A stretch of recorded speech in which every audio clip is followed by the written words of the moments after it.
So Business Backer, we are headquartered in Cincinnati, Ohio. Been around since about 2007 as well. Funded about $250 million to about 10,000 small businesses across the country. Our main thing is that, we are, I think Jason mentioned it. I mean, the reality is in our space, in this space, speed, ease, and a low price, or as low a price as you can possibly get, are kind of table stakes. Everybody's got it. So what the Business Backer really prides itself in is having an ethical, transparent, educational model to this space. And so what I mean by that is that small business owners, respectfully, left to your own devices, don't necessarily know all the products and services and the pitfalls that exist in this marketplace. You just don't. Your job is to do what you do and do what you do best. And so the Business Backer has financial advisors as opposed to a call center. So we have folks that are actually dedicated to knowing not only our products and services inside and out, but also all the other products and services that exist in the marketplace so that we can help our small business owners make great decisions. We are willing to push people out our doors and go find a better product at a better term, at a better rate, because we believe in championing small businesses. We believe in finding a way to charge small business owners less, not more. We own the fact that we're a subprime lender. That's what we do. We're a merchant cash advance company.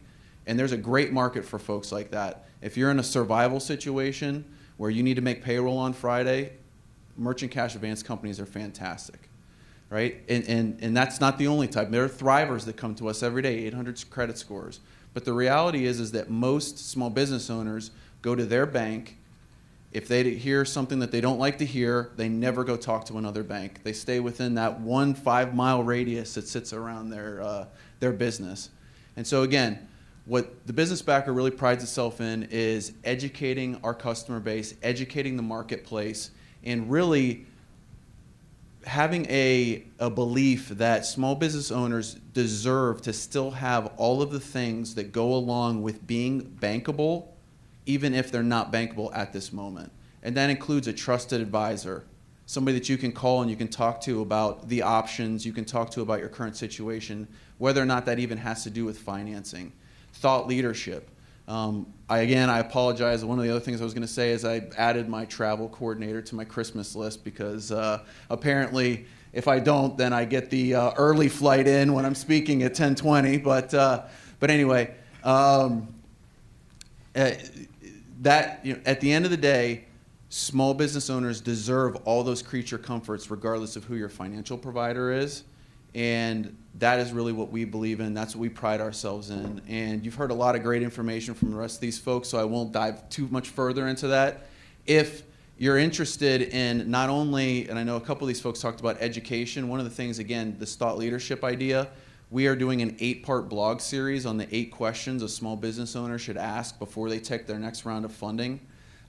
Would be happy to invite you to come to our website, businessbacker.com. Sign up. You can get that blog series. We also tweet it out and do all the social media and everything else. I'll be here afterwards, so if you want to chat with me about what those questions are in real time, happy to do that as well. Very appreciative to the Manhattan Chamber for having us, and we're looking forward to building a great partnership with you guys. And thanks. And I have 1 or 2 questions as well. Thank you very much. I think, why do you say, Justin, why do you tell people, push people back and say, have you talked to your bank first? Why is that so important? Maybe it's a Doug question, but I'm a Doug guy. So why is it so important? Sure. It has actually happened with us where, I could give you examples of when a customer gets into a pinch or realizes they need capital and makes an assumption that they're not bankable. I see. Got it. Right? Okay. They have come to the party with a preconceived notion that it's not going to get done, and that's got to be the first choice. And it's got to be the first choice not only to get that decision, but also whether or not we're not a depository institution. I don't think anybody on this panel takes deposits, right? So at the end of the day, you're going to need that banker, and the banker, the attorney, the CPA. Those are the 3 people that you can lean on. The chamber. We really put those 4 people in very high regard. That should be your center of influence as a small business owner. And so you're not saying banks are evil, because that was my coming in here. I was like, great, this is the anti-bank panel. No, but you're saying that you need them. You're just having an alternative I think you started out lending. Is that correct? We had 20 business bankers from one of the largest banks in America in our office on Friday, educating them about this space. And I know, everybody on this panel is doing the same thing. And the reality is that bankers are freaking out. The individual bankers are freaking out. At the corporate level, maybe it hasn't gotten there yet. Maybe for some it has. But the individual business bankers freaking out because they're finding that they don't have capital to lend, but it's all the other pieces of your business that they really need to have in order to play defense on that book. And so they know they need options, and they want options that actually align with their brand, that they can feel really good about going and telling their customers about. And so, bankers are right now in the market looking to see who they can align themselves with. And at an individual level, they're talking to people within their market and trying to build partnerships. So they're not evil. Great. Just two more, please. I was going to say, no, we don't think that they're evil at all. We just don't think that they're. Me. Well, no, but I think it's this common thing that this industry is anti-bank. We're absolutely not anti-bank. They play a really important role, but they're just not structured. They don't have the technology. They don't have the innovation. They don't have the ability to meet this need. And we partnered with several banks. We, including a top regional bank called BBVA Compass, where they realized that they were really frustrating their own customers who they cared a lot about because they didn't have this product set. And so they refer those customers to us who have a great experience, and that helps them stay at BBVA Compass where they want the business. Real brief comments, and then I want to move. No, you could keep the mic. We'll share it here. Then I want to move on and close the session. Just to drill down that point even further, I think everyone on this panel has a relationship and borrows money from a bank. That's right. And the bank provides some of our capital. And then we have other needs that the bank won't satisfy, and we have other players in our capital stack. Gotcha. And then two more things, Justin, and then I want to invite Laura to come up, and Bruce will close out. My stage time is over, and I can go use the bathroom. So, Justin, maybe that was TMI. I don't know. Justin, one, give us the blog again, 8-blog series, because I'm a firm believer. Education, I think, that's what you talked about, Gene, is the most important, I think, value we can get today. Educate yourself. So 8-part blog series. BizBacker is your Twitter handle. I think the right one. They can find you there. Or your website, thebusinessbacker.com? It's businessbacker.com. Businessbacker. So definitely check that out. And I think the second thing, you talk more about the consultative services. I thought that was very important. And then I'll invite Laura to come up and Bruce will close out. But the consultative services, people can just call BusinessBacker and just say, hey, it's 3 o'clock in the morning. I'm crying. I can't pay my workers. They're going to leave me. Is that the idea? Yeah. Well, I mean, I'm sure everybody has a similar process on the panel. I mean, the process at the Business Backer is, again, we have financial advisors, and we believe they have a fiduciary, even though we don't technically have a fiduciary responsibility to help the customer find the best product and service that meets their needs. So that includes, and I'll give you a great example.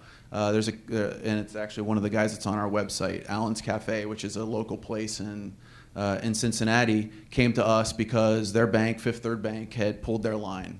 And so what we ended up, the financial advisor got all the information, both qualitative and quantitative, right? Because that's really important in our space. You hear about social media and things like that. It's not just about the numbers. It's got to also be about the story. And we got the story from Alan. We pulled his credit, and we did all the things that we normally do with the underwriting process. And what we found out was that Alan was absolutely bankable. He just wasn't bankable at Fifth Third Bank. Got it. And so we helped him find a credit union that literally was like 15 miles down the street that was more than happy to take his business.